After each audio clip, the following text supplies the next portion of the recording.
ચૈતર વસાવાએ સરકારની કૂટનીતિ તેમજ મુખ્યમંત્રી પર પણ પ્રહારો કર્યા. કહ્યું, અધિકારીઓ મુખ્યમંત્રીનું પણ સાંભળતા નથી.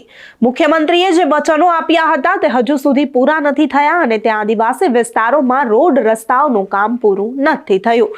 મુખ્યમંત્રીએ જાહેર મંચ પરથી આ રોડ રસ્તાઓનું કામ કરવાનું અધિકારીઓને કહ્યું હતું, છતાં આ અધિકારીઓ મુખ્યમંત્રીની અવગણના કરી રહ્યા છે. સાથે જ ચૈતર વસાવાએ છોટુ વસાવાને પણ યાદ કર્યા. સાંભળીએ ચૈતર વસાવાને કે સરકારની કૂટનીતિ પર પ્રહારો કરતા છોટુ વસાવાને યાદ કરતા હસી પડતા ચૈતર વસાવા શું બોલ્યા. મંત્રી જાવલી આવીને એમણે જાહેરાત કરી હતી, કદાચ તમને યાદ હોય કે નહીં હોય. યાદ છે ને બધાને?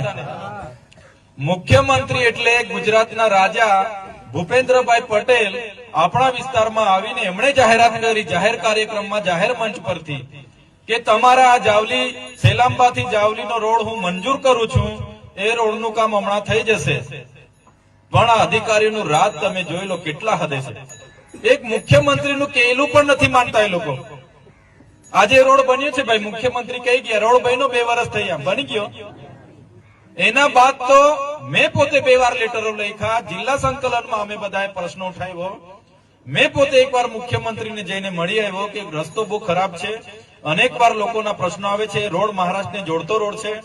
તો મુખ્યમંત્રીએ મારા રૂબરૂમાં સચિવને બોલાવીને કીધું કે રોડ નું કામ અટકેલું છે, તમે પતાવી દો. તો પણ આ અધિકારીઓ ઘટતા નથી. આજે પણ એ રોડ હતો તેવો ને તેવો જ છે કે નથી? આટલી હદે અધિકારી રાજ ચાલે. એટલા માટે અમારે એમની સામે લડવું પડે.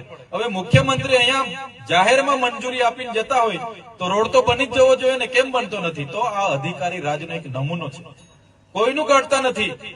આજે તમે ને અમે કેમ નથી મળતા? અધિકારી એવી માયાજાળ આજે બનાવેલી છે. કરાર આધારિત સિસ્ટમ એ કોણે બનાવી? તો અધિકારીઓ બનાવી. આરોગ્યમાં કરાર આધારિત, શિક્ષણમાં કરાર આધારિત, તમામ ક્ષેત્રે કરાર આધારિત. તમે આજે જોઈ લો, જે આધાર કાર્ડ સરકારે આપ્યા છે, જે રેશન કાર્ડ સરકારે આપ્યા, કટિયામાં નામ આપણું હોય એટલે આપણે ખેડૂત તરીકે આપણે પૂરું થઈ જાય. કટિયામાં નામ આવી ગયું એટલે આપણે ખેડૂત. છતાં અધિકારી કેવી માયાજાળ બનાવે છે. આપણા લોકોને ક્યારે નવરા નહીં રાખવાના. આપણા લોકો નવરા પડી જાય એટલે રોજગારી માંગે, ભાઈ અમને રોજગારી આપો, નોકરી આપો, અમારે ત્યાં શિક્ષક નથી, શિક્ષક મૂકી આપો, અમારે ત્યાં રસ્તો નથી, આરો રસ્તો બનાવી આપો, કપાસનો ભાવ હારો આપો, તુવેરનો ભાવ હારો આપો. આપણે નવરા હોય તો સરકાર અમે બોલીએ ને. એટલે સરકારે જોયું કે આ પબ્લિકને નવરા નથી રાખવાના. એટલે સરકારે શું કર્યું? આધાર કાર્ડ પણ એને જ આપ્યા, રેશન કાર્ડ પણ એને જ આપ્યા, આ કટિયામાં પણ આપણા નામ છે એટલે આપણે ખેડૂત. પછી પણ આ લોકોએ આપણા લોકોને ફેરવવા માટે હવે આધાર કાર્ડ ને અપડેટ કરાવવાના. કાઢ્યું તું કે નથી કાઢ્યું? હવે તમે જ આધાર કાર્ડ આપો છો તો પછી તમે જ જાહેરાત કરો કે આધાર કાર્ડ અપડેટ કરાવો, નહીં તો તમારા છોકરાઓની શિષ્યવૃત્તિ બંધ, તમને લાભો મળે છે બધા બંધ. ભલા ભાઈ, આધાર કાર્ડ તમે આપ્યા ને એ જ આધાર કાર્ડ માટે અમારે પાછું લાઈનો પર 2-3 મહિના આટા મારવાના. પાછું એ પૈતું નથી ત્યાં સુધી રેશન કાર્ડ નું કાઢ્યું કે ભાઈ રેશન કાર્ડ ની કેવાયસી કરો, નહીં તો હવે અનાજ નહીં મળશે. કીધું તું કે નહીં કીધું? હવે 2-3 મહિનાથી આપણા લોકો હવે રેશન કાર્ડ પાછળ પડ્યા. મામલતદારમાં આખો દિવસ ઉભા રહે, લાઈન પર વારો ના આવે, બીજા દિવસે જાય, ત્રીજા દિવસે જાય. એક પરિવારના લોકો અઠવાડિયું ચાલે છે ત્યારે કેવાયસી થાય છે. હવે તમારે અનાજ જ આપવાનું છે, તમે જ રેશન કાર્ડ આપ્યો છો, એને પાછળ અમારે શું કેવાયસી કરવાના? એ પૈતું નહીં ત્યાં સુધી હમણાં કાઢ્યું કે ભાઈ હવે તમે ખેડૂત છો, એ સાબિત કરવા માટે તમે ખેડૂત રજીસ્ટ્રેશન કરાવો. હવે અમારી પાસે કટિયા નીકળે છે એટલે અમે ખેડૂત. હવે અમારે રજીસ્ટ્રેશન કરાવીને તમે શું સાબિત કરવા માંગો છો? તમે રજીસ્ટ્રેશન નહીં હશે એને કોઈ લાભ નહીં મળે ભાઈ. હવે કટિયામાં એટલે અમે પૂરા ખેડૂત, એને રજીસ્ટ્રેશન કરાવીને અમારે પાછું તમારી હાથે સાબિતી કરવાનું.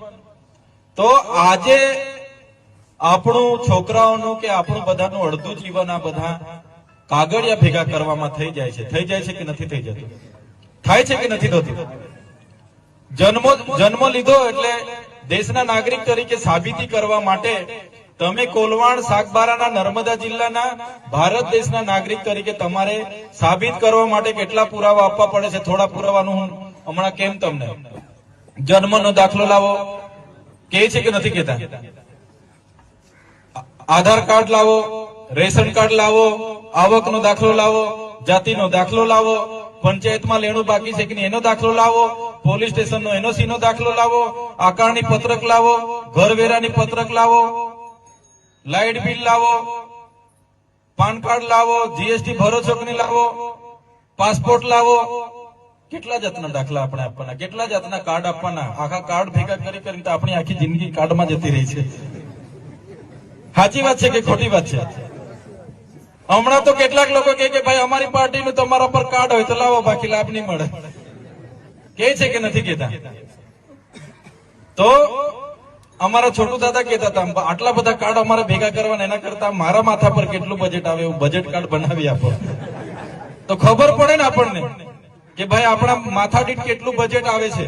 આપણે આટલા બધા ટેક્સ ભરીએ છીએ, ટેક્સ નો કોઈ હિસાબ આપતું નથી, તો આટલા બધા કાર્ડ બનાવો છો તો બજેટ કાર્ડ પણ આપો કે મારા માથા દીઠ પર કેટલી ગ્રાન્ટ આવે છે. એ કરવું નથી, પણ લોકો નવરા નહીં પડે એટલે લોકોને 70 જાતના. હમણાં તો તમને કેમ માનો કે આ ખેડૂતે હમણાં કઈ લાભ લેવાનો છે, ખેડૂત કોઈ ઓફિસે જાય ને એટલે પેલા તલાટી કે મામલતદાર કે ભાઈ હયાતીનો દાખલો લઈ આવ કે તું હયાત છે. માગે છે કે નથી માંગતા?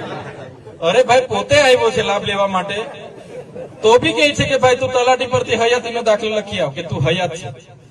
તો હયાત છે તો લાભ લેવા આવ્યો છે. સાચી વાત છે કે ખોટી વાત છે? આટલી બધી બેદરકારી, આટલા બધા કઈ હદ થઈ ગઈ યાર. પોતે માણસ જાય છે તો બી એને કહે છે કે ભાઈ તારો હયાતીનો દાખલો કાઢી લાવ તો જ લાભ મળશે. તો જાતે હયાત છે તો આવ્યો છે. તો આવી બધી પરિસ્થિતિઓ ઉભી થયેલી છે એટલે તમે ને અમે ક્યારે નવરા પડતા નથી. તો ચેતર વસાવાએ ન માત્ર સરકારની કૂટનીતિ, મુખ્યમંત્રી અને અધિકારીઓ પર પણ પ્રહારો કર્યા છે.